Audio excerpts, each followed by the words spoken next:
सब कुछ तबाह हो चुका है मार्सिया, हमें नाकाबिल तलाफी नुकसान उठाना पड़ा है। मैं तन्हाई चाहता हूँ, सबको मना कर दो कि कोई यहाँ ना आए। मार्सिया बाहर निकल गई और उसके जाने के बाद मैंने अपना मेकअप उतार दिया। ये रेडीमेड मेकअप था जिसे अमोनिया के बगैर उतारा जा सकता था। मार्सिया वापस आई, वो मेरे अकब से निकल कर मेरे सामने आई और फिर गर्दन झुका कर मेरे सामने बैठ गई। वापस आकर उसने मेरी शक्ल नहीं देखी थी।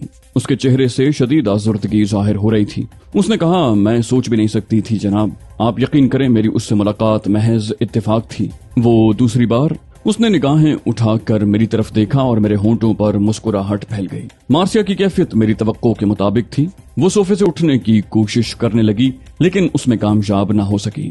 उसके बदन पर राशा तारी हो गया। मैंने सर्द लहजे में कहा, जुमला पूरा करो फिराना। मार्सिया की आवाज बंद हो गई। जब वो देर तक कुछ न बोल सकी तो मैंने गहरी सांस लेकर कहा, दूसरी बार मैं खुद तुम्हारे पास पहुंचा था मार्सिया, क्योंकि इत्तेफाक से मुझे तुम पर काम करने की हिदायत मिली थी। लेकिन मार्सिया, तंजीम का मामला हेनरिक की मौत के बाद खत्म हो गया। अब मेरा और तुम्हारा जाती मामला है और मुझे तुमसे बेपनाह नफरत है। इतनी शदीद नफरत कि मैं बयान नहीं कर सकता। जानती हो इस नफरत की बुनियाद क्या है? तुमने मुझसे मेरा गुरूर छीन लिया है, नीच औरत। मैंने औरत के बारे में बहुत कम सोचा है, लेकिन जब कभी सोचा तो मेरी रूह में रोशनी उतर आई। मेरे जहन में एक तसव्वुर था, एक आइडियल था मेरा। तूने उस आइडियल को चकनाचूर कर दिया और उसके बाद मेरी असल शख्सियत सामने आई। मुझे हमेशा इसका अफसोस रहेगा। मैं खुद को इसी तरह पुरसुकून कर सकता हूँ कि तू इस दुनिया में न रहे। मैं तुझे इस जुर्म की सजा में खत्म कर रहा हूँ मार्सिया कि तूने अली जार खान के हसीन तसव्वुर को तोड़ा। मैं खड़ा हो गया, वो भी दहशतदा अंदाज में खड़ी हो गई। सुनो अब मैं तुम्हें, लेकिन मुझ पर जुनून तारी हो चुका था। मेरा खड़ा हाथ सामने से उसके हलकूम पर पड़ा और उसकी चीख भी न निकल सकी। मेरे दूसरे हाथ ने उसकी गर्दन की हड्डी तोड़ दी और वो लहरा कर फर्श पर आ रही। मैंने झुककर उसकी नब्जें देखी और फिर मुतमईन अंदाज में उसके यहाँ से निकल आया। बाहर निकलने के लिए मैंने सदर दरवाजा ही इस्तेमाल किया था। हेनरिक का मेकअप मैं वहीं छोड़ आया था। चौकीदार ने किसी कदर ताज्जुब से मुझे देखा, लेकिन रोकने की जुर्रत न कर सका। न जाने क्यों मैं अपना जहन हल्का फुल्का महसूस कर रहा था। रात को बेहद पुरसुकून नींद आई थी। दूसरी सुबह नाश्ते की मेज पर मेरा जहन ऑलिव हार्वर्ड में उलझा हुआ था। वो यहाँ मौजूद है तो फिर क्या करना चाहिए? मेरा दिल चाहता था कि उससे मुलाकात जरूर करूं। एक बार वो मेरी मुट्ठी में था, लेकिन हालात ने उसकी इजाजत नहीं दी थी। लेकिन अब उसी वक्त फवाद आ गया। खुश मिजाज और हंसने हंसाने वाला आदमी था। बोला, कमाल है भाई, बस चंद मिनट लेट हो गया। सोच कर चला था कि ऐन नाश्ते के वक्त छापा मारूंगा, लेकिन मैंने कहा, आओ फवाद, अभी बहुत कुछ मौजूद है। मैंने चाय भी नहीं पी, आओ प्लीज। वो कुर्सी खींच कर बैठ गया। मैंने उसके सामने प्लेट सरका दी और वो बेतकल्लुफी से नाश्ते में मसरूफ हो गया। फिर बोला, आज दोपहर को तुम्हारी इस रिहाइशगाह पर हंगामा आराई होने वाली है। जालूद ग्रुप आ गया है। बड़े उम्दा अल्फाज कहे गए हैं तुम्हारे बारे में। सितारा कैफ कहती है कि उसने तुम्हें पहले ही महसूस कर लिया था। महमूद जालूद तुम्हारे कारनामे पर फख्र महसूस कर रहा था। बड़े अच्छे जज्बात हैं सबके तुम्हारे लिए। मैंने कहा, ये मेरी खुशबख्ती है फवाद, मैं मोहब्बतों के समंदर में डूबा हुआ हूँ। वैसे तुम्हारे लिए एक बुरी खबर है। वो बोला, खैरियत? मैंने कहा, मैं फिराना जमार्सिया को माफ नहीं कर सका। रात को मैंने उसे भी खत्म कर दिया। फवाद का हाथ रुक गया। अरे, कहाँ मिली वो? उसने पूछा और मैंने पूरा किस्सा सुना दिया। फवाद गर्दन हिलाने लगा था, लेकिन हार्वर्ड के बारे में सुनकर वो मुतफक्किर हो गया। बोला, वो यहाँ क्यों मौजूद है? मैंने कहा, न सिर्फ मौजूद है बल्कि इतनी जल्दी सारे हालात से वाकिफ भी हो गया है। उसने कहा, वैसे क्या बात है अली? ऑलिव हार्वर्ड जाती तौर पर भी तुम्हारा दुश्मन है। उसकी ये दौड़ धूप जाती नौयत की मालूम होती है। फिर तुमने एक खतरनाक शख्स को घन चक्कर बनाकर रख दिया है। वो आसानी से तुम्हारा पीछा नहीं छोड़ेगा। मैंने कहा, मैं चाहता हूँ कि उससे भी हिसाब साफ कर लूं। उसने कहा, इस सिलसिले में अगर मुनासिब समझो तो मेरा एक मशवरा मान लो। ऑलिव हार्वर्ड के बारे में हाई कमान से रुजू करो। उसका मामला पेचीदा हो सकता है क्योंकि वो एक उलझी हुई शख्सियत है। मैंने पूछा, अमरीकी होने की हैसियत से? फवाद ने कहा, हाँ, जाहिर है वो यहाँ सरकारी सतह पर आया होगा। उसे कोई नुकसान पहुंचा तो हालात की नौयत दूसरी हो जाएगी। मैं भी इस सिलसिले में संजीदगी से गौर करने लगा। फवाद की बात दुरुस्त थी। हरचंद के ऑलिव हार्वर्ड मेरे सिलसिले में सख्त कोशिशें कर रहा था, लेकिन मैं जाती मामले में तंजीम को मुलव्विस नहीं कर सकता था। दोपहर को खूब हंगामा खेजी रही। सितारा कैफ, सईद आतिफ, गौहर शफकत, खितान और दूसरे भी लोग आए थे। मुझे वालिहाना मुबारकबाद दी गई और हंसी मजाक होता रहा। फवाद ने उन्हें मार्सिया की मौत के बारे में भी इत्तला दे दी थी और महमूद जालूद ने मुझे एक खतरनाक शख्स करार दे दिया था जो किसी को माफ नहीं कर सकता। ऑलिव हार्वर्ड के बारे में उन लोगों ने भी यही राय दी थी कि उसे न छेड़ा जाए। कुछ देर के बाद फिर वो लोग रुखसत हो गए। नाइमा बर्क सबसे आखिर में उठी थी। मुझे भी इजाजत दें अली, और अपना ख्याल रखें। अभी चंद रोज घर पर ही आराम करें। मैंने कहा, वो क्यों मिस नाइमा? नाइमा ने तशवीश से कहा, ऑलिव हार्वर्ड मायूस होकर चला जाए, बाहर उससे मुलाकात हो सकती है। मैंने कहा, यह मामला मेरे लिए काफी तकलीफ का बायस रहेगा कि मैं किसी के खौफ से घर में कैद होकर बैठ जाऊं। नाइमा ने कहा, बाज़ औक़ात इंसान को मसलहत पसंद बनना पड़ता है, प्लीज ये जरूरी है। वैसे आप बोर हों तो किसी को भी तलब कर सकते हैं। मैंने उसकी बात पर कोई तवज्जो न दी।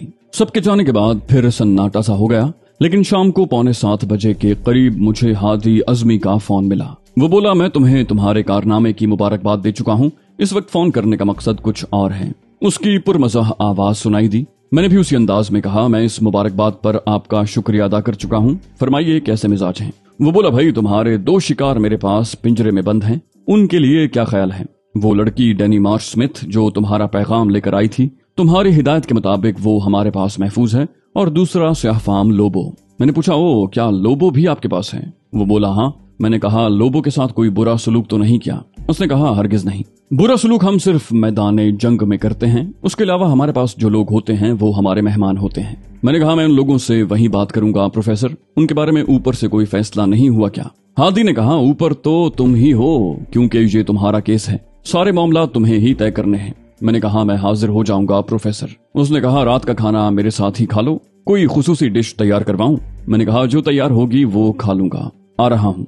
डेनी मार्श स्मिथ प्रोफेसर हादी अज़मी के घर के तहखाने में थी। उसे जहाँ तमाम सहूलतें मुहैया थीं, उस वक्त भी वो एक मसहरी पर दराज कोई किताब पढ़ रही थी।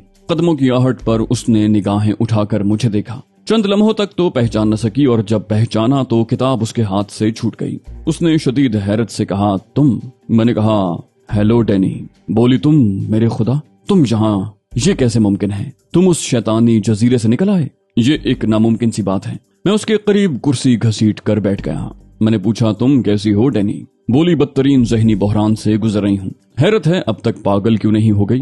क्या तुम्हें भी कैदी बनाकर यहाँ लाया गया है? मैंने कहा, नहीं डेनी, कैदी तो तुम भी नहीं हो, यहाँ तुम्हें एहतियातन रखा गया है। तुमने उन लोगों से इस बारे में पूछगिछ नहीं की? वो बोली, किसी ने कोई जवाब ही नहीं दिया। वैसे निहायत शरीफ और बाइखलाक लोग हैं। मुझे किसी किस्म की ज़हनी या जिस्मानी अजियत से दो चार नहीं होना पड़ा, सिवाय इसके कि मैं इस कैद की वजह से नावाकिफ हूँ। वैसे हेंड्रिक के लोगों में इतने शरीफ आदमियों का तसव्वुर नहीं किया जा सकता। मैंने कहा, तो तुम खुद को हेंड्रिक का कैदी समझ रही हो डेनी?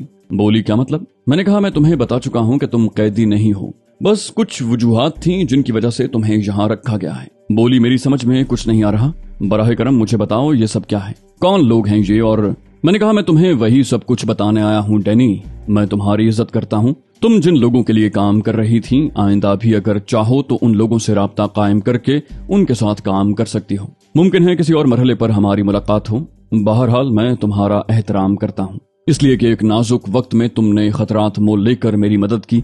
मैंने हेंड्रिक को कत्ल कर दिया, उसका सेक्रेटरी मेरे हाथों मारा गया, और जजीरा सानबरे अब सिर्फ एक वीरान जजीरा है जिसमें शायद एक भी इंसान मौजूद ना हो। वो मैं था जिसने तुम्हें तलब करके हेलीकॉप्टर के जरिए यहाँ भेजा था।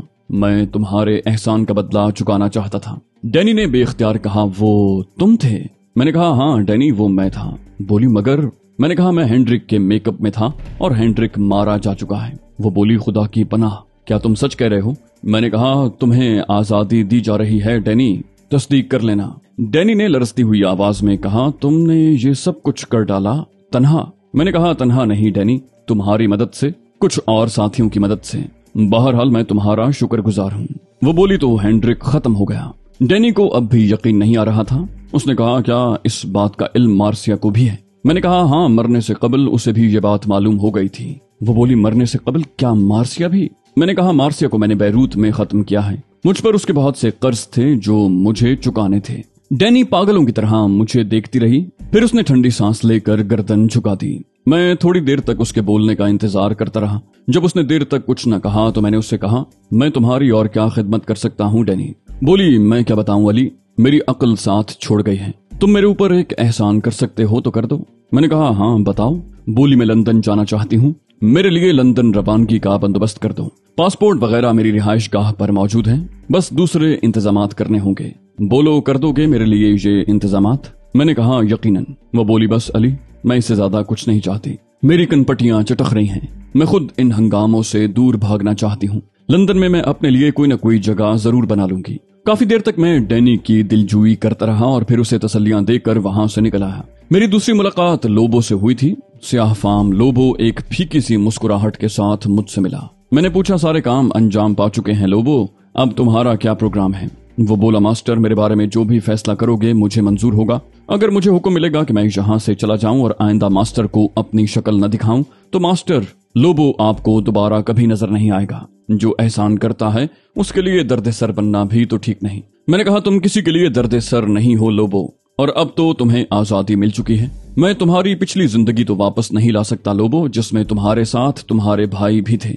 लेकिन मुस्तकबिल के सिलसिले में अगर मैं तुम्हारी मदद कर सका तो मुझे खुशी होगी। लोबो ने कहा, मदद कर सकते हो मास्टर? मैंने कहा, हाँ लोबो, कोशिश जरूर करूंगा। उसने कहा, तो फिर मुझे अपने कदमों में रहने दो मास्टर, तुम्हारी खिदमत करूंगा और कभी तुमसे उसका सिला नहीं मांगूंगा, वादा करता हूँ। लोबो को सिर्फ खाने और कपड़े के अलावा कुछ भी दरकार न होगा और ये दोनों चीजें मैं कुछ न कुछ करके हासिल कर लूंगा, लेकिन मास्टर मुझे इस दुनिया में तन्हा न छोड़ो। लोबो के रुखसारों पर आंसू बहने लगे। मैंने कहा, मुझे मंजूर है लोबो, मगर मेरे दोस्त तुम खुद भी अहमक नहीं हो। मैं तुमसे कुछ नहीं छुपाऊंगा। मेरा ताल्लुक तंजीम आजादी फलस्तीन से है और मैं उसका एक रुकन हूँ। इस बात को जानने के बावजूद तुम मेरे साथ रह सकोगे? उसने कहा, मैं अफ्रीकी हूँ मास्टर, गुलामी के कर्ब से हमसे ज्यादा वाकिफ कौन होगा। मैं आजादी की तड़प से वाकिफ हूँ।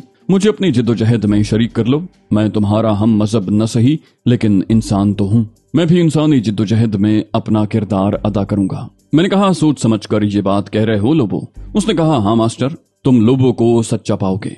मैंने कहा, ठीक है, तुम मेरे साथ चलने के लिए तैयार हो जाओ। इस सिलसिले में भी किसी से इजाजत की जरूरत पेश नहीं आई थी। मुझे बहुत से इख्तियारात दे दिए गए थे।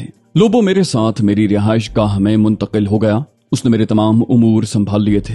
रातों को वो एक चाको चौबंद मुहाफिज था और किसी शिकारी कुत्ते की तरह होशियार था। उसकी बहुत सी खुसूसियात तो बाद में मेरे सामने आई। अब वो खुश रहता था। उसने माजी भुलाने की भरपूर कोशिश की थी और उसमें कामयाब नजर आता था। ऑलिव हार्वर्ड दोबारा नजर नहीं आया था। हाई कमान ने भी मुझसे यही कहा था कि उसे न छिड़ा जाए। जरूरी मीटिंग्स में भी शिरकत लाजमी करार दे दी गई थी और मेरे मशवरों पर तवज्जो भी दी जाती थी। बड़ों का कहना था कि मैं वाहिद शख्सियत हूँ जो तंजीम के दोनों बाजुओं के लिए यकसा हैसियत रखता हूँ, यानी तंजीम के सियासी बाजू अल फतह को भी बाज उमूर में मेरी जरूरत पेश आ जाती है और अमली हिस्सा अल आसिफा में भी मेरी वही हैसियत बरकरार थी। हेनरिक का जजीरा सानबरे अब गैर आबाद पड़ा था और वहाँ कोई कार्रवाई नहीं होती थी। इस दौरान तंजीम ने बहुत से काम किए थे। सहूनियों से झड़पें होती रहती थी और फलस्तीनी गोरिले कभी कामयाब और कभी नाकाम होते थे। महमूद जालूद ग्रुप भी कई कारनामे अंजाम दे चुका था। नाइमा बर्क मुझसे मिलती रहती थी। मैंने बाज मुहिम्मात में अपनी खिदमात पेश भी की थी, लेकिन उन्होंने मुझे महफूज रखा। फिर एक दिन एक आला सतही इजलास में मुझे तलब कर लिया गया। उस इजलास में बहुत बड़ी शख्सियतें मौजूद थीं। मेरी शमूलियत के बाद इजलास की कार्रवाई का आगाज कर दिया गया, जिसकी तफसील यूं थी। फलस्तीनी जिद्दोजहद के सिलसिले में बहुत से ममालिक फलस्तीनी मकासद से हमदर्दी रखते थे और फलस्तीनियों के लिए कुछ करना चाहते थे, लेकिन कुछ बैनुल अक़वामी मजबूरियां उनके आड़े आती थीं, जिनकी वजह से उन्होंने अभी तक खुलकर इस हमदर्दी का इजहार नहीं किया था। अलबत्ता दरूने पर्दा वो फलस्तीनियों की मदद कर रहे थे और करते रहना चाहते थे। इस सिलसिले में मशरकी जर्मनी की एक खुफिया तंजीम ने यूगोस्लाविया में एक कॉन्फ्रेंस मुनक्किद की थी जो इंतहाई खुफिया थी। इस कॉन्फ्रेंस की कामयाबी से तंजीम को बहुत सी सहूलतें हासिल हुई थी और इस सिलसिले में एक और कॉन्फ्रेंस का फैसला किया गया था। दूसरी बार ये कॉन्फ्रेंस मैड्रिड में मुनक्किद हुई, लेकिन हमारी बदकिस्मती कि ये कॉन्फ्रेंस खुफिया न रह सकी और उसके शुरू होने से चंद लम्हात कबल इस कॉन्फ्रेंस हॉल को बम से उड़ा दिया गया और बहुत सी सरकर्दा शख्सियतें उसमें हलाक हो गईं। उसके बाद ये मसला इल्तवा में पड़ गया और तवील अरसे तक हम किसी दूसरी जगह का इंतखाब न कर सके। दुनिया भर में मौजूद यहूदी इसराइल को अपना आखिरी घर समझते हैं और उसकी बका की जिद्दोजहद में मसरूफ हैं। इसलिए इस कॉन्फ्रेंस का राज भी राज नहीं रह सका और इस बार भी कुछ ऐसे ही हालात हैं। चुनाचे इस सिलसिले में इंतहाई खुफिया पैमाने पर काम किया जा रहा है। एक बार हमने इस कॉन्फ्रेंस में फलस्तीनी नुमाइंदगी करने के लिए एक ऐसे शख्स का इंतखाब किया है जो हम में से नहीं, न वो मुसलमान है न अरब, एक बिल्कुल गैर मुताल्लिक शख्सियत है जिसे फलस्तीनियों से हमदर्दी है और वो इससे कबल भी हमारे मकासद की तकमील के लिए काम कर चुकी है। लेकिन ऐसे शवाहिद भी मिल गए हैं जिनसे अंदाजा होता है कि इस कॉन्फ्रेंस की इत्तला भी दुश्मन को हो गई है और वो इसे नाकाम बनाने के दर पे हैं। चुनाचे प्लानिंग डिपार्टमेंट ने उस शख्सियत से खुसूसी दरखास्त की है कि वो 2 माह कबल मुकर्रर जगह पर पहुंच जाए और वहां के माहौल में खुद को जम कर ले और फिर खास वक्त पर कॉन्फ्रेंस में शरीक हो जाए। हमारी ये दरखास्त कबूल कर ली गई है और वो हमसे ताउन करने के लिए तैयार है। आप लोगों को ये सुनकर हैरत होगी कि हम में से कोई उस शख्सियत के बारे में कुछ नहीं जानता। हमारे एक खास हमदर्द मुल्क ने उससे बातचीत की है और उसी की ईमा पर वो शख्सियत इस कॉन्फ्रेंस में हमारी नुमाइंदगी करने के लिए तैयार हुई है। चुनाचे इस माह की 17 तारीख को वो यहाँ से रवाना हो रही है। उसकी पहली मंजिल बेलग्रेड होगी और फिर वहां से वो ओरिएंट एक्सप्रेस के जरिए इतालिया चली जाएगी। 2 माह तक उसका कयाम वेनिस में होगा और कॉन्फ्रेंस के खात्मे के बाद वो वेनिस से हॉलैंड चली जाएगी। चुनाचे तय ये किया गया है कि अल आसिफा के चंद खास रुकन कॉन्फ्रेंस के इनेकाद के दौरान वेनिस में रहेंगे। 8 अफराद को बल्गारिया रवाना किया जा चुका है और 2 अफराद 17 तारीख को उस जहाज से सफर शुरू करेंगे जिसमें वो शख्सियत सफर करेगी। इस इंतहाई अहम मिशन के लिए हमें एक आला ज़हन की जरूरत है जो न सिर्फ ज़हीन हो बल्कि अमली सलाहियतें भी रखता हो, और इस काम के लिए हाई कमान ने जिस शख्स का इंतखाब किया है वो है मिस्टर अली। मैं इस इंकिशाफ पर शिशदर रह गया था। तमाम निगाहें मुझ पर जमी हुई थीं। मुझे कहा गया, इस सिलसिले में आपको हक है मिस्टर अली कि आप अपनी मंजूरी या नामंजूरी का इजहार करें। किसी भी शक्ल में ये जिम्मेदारी आप पर मुसल्लत नहीं की जाएगी। मैंने बोलने की कोशिश की लेकिन आवाज हलक में फंस गई। बमुश्किल तमाम मैंने गला साफ करके कहा, अगर मुझे ये एजाज बख्शा जा रहा है और हाई कमान ने मेरे हक में फैसला किया है तो मैं इनकार कैसे कर सकता हूँ। मेरी आवाज लरज रही थी। मुझे कहा गया, हाई कमान के खुसूसी इजलास में एक भी वोट आपके खिलाफ नहीं था मिस्टर अली। मैंने निहायत एतमाद से आपके हक में ये फैसला किया है। उसके बावजूद आपको मुकम्मल इख्तियार है कि मैंने कहा, नहीं, मैं इस एजाज को खुशी से कबूल करता हूँ। तमाम लोगों ने मुझे मुबारकबाद दी। मेरे कानों में अजीब सी आवाजें गूंज रही थीं। मुझे मेरी जिंदगी का सबसे बड़ा मकसद हासिल हो गया था। अपने साथ ले जाने के लिए दूसरे आदमी का इंतखाब मुझे ही करना था। फवाद ने मेरी रिहाइश गाह पर मुझसे मुलाकात की। बोला, अगर तुम पसंद करो अली तो मैं तुम्हारे साथ चलने को तैयार हूँ। मैंने कहा, नहीं फवाद, कोई ख्याल दिल में न लाना, मैंने उस शख्सियत का इंतखाब कर लिया है। उसने कहा, मुझे बताओगे उसके बारे में? मैंने कहा, लोबो। फवाद ने कहा, ओ अच्छा, क्या तुम इसे बेहतर समझते हो? मैंने कहा, हाँ फवाद, मैंने बहुत सोच समझ कर फैसला किया है। उसने कहा, इस फैसले का कोई खास पहलू? मैंने कहा, हाँ। उसने पूछा, वो क्या? मैंने कहा, हम दोनों दुश्मनों के शुबहात से बालातर होंगे। वो अफ्रीकी ईसाई है और मैं पाकिस्तानी। फवाद ने गर्दन हिलाते हुए कहा, ओह, मैं समझ गया। मैंने कहा, क्या तुम्हारे ख्याल में ये ठीक नहीं है? उसने कहा, न सिर्फ ठीक है बल्कि बेहद मौजूद। मैंने मुस्कुराते हुए पूछा, नाराज तो नहीं हुए मेरी बात पर? फवाद हंसने लगा। बोला, तुम्हारा खुलूस, तुम्हारी मोहब्बत, इसकी गुंजाइश कहाँ रखती है अली? तुम तो बस प्यार किए जाने के काबिल हो। कौन नाराज हो सकता है तुमसे? बहरहाल 17 तारीख में अभी 5 दिन बाकी हैं। तैयारियों के लिए तुम्हें ज्यादा वक्त तो दरकार नहीं होगा और फिर मेरे ख्याल में कल ही से तरबियत शुरू हो जाएगी। मैंने सवालिया अंदाज में पूछा, तरबियत? उसने कहा, हाँ, हर मुहिम के बारे में कुछ न कुछ तफसीलात मुहैया की जाती हैं। तुम्हें अतालिया से तो वाकफियत नहीं होगी। दौरान तरबियत तुम्हें वहाँ के बारे में तफसीलात बताई जाएंगी। यूं भी वहाँ तुम्हें 2-3 माह गुजारने होंगे और फिर इन मामलात के बारे में भी मजीद कुछ बताया जाएगा। फवाद का कहना दुरुस्त था। दूसरे दिन फोन पर मुझे हेडक्वार्टर में तलब कर लिया गया और उसी दिन से 3 घंटे मेरी तरबियत के लिए मखसूस कर दिए गए। तो दोस्तों, ये थी हमारी आज की एपिसोड। उम्मीद करते हैं आपको हमारी कहानी पसंद आई होगी। जाने से पहले इस वीडियो को लाइक कीजिए और शेयर करना मत भूलिए। कमेंट करके हमें बताइए कि आपको हमारी वीडियो कैसी लगी, और अगर अभी तक आपने इस चैनल को सब्सक्राइब नहीं किया तो इसे सब्सक्राइब कीजिए और बेल आइकन दबाकर ऑल नोटिफिकेशंस ऑन कर लीजिए।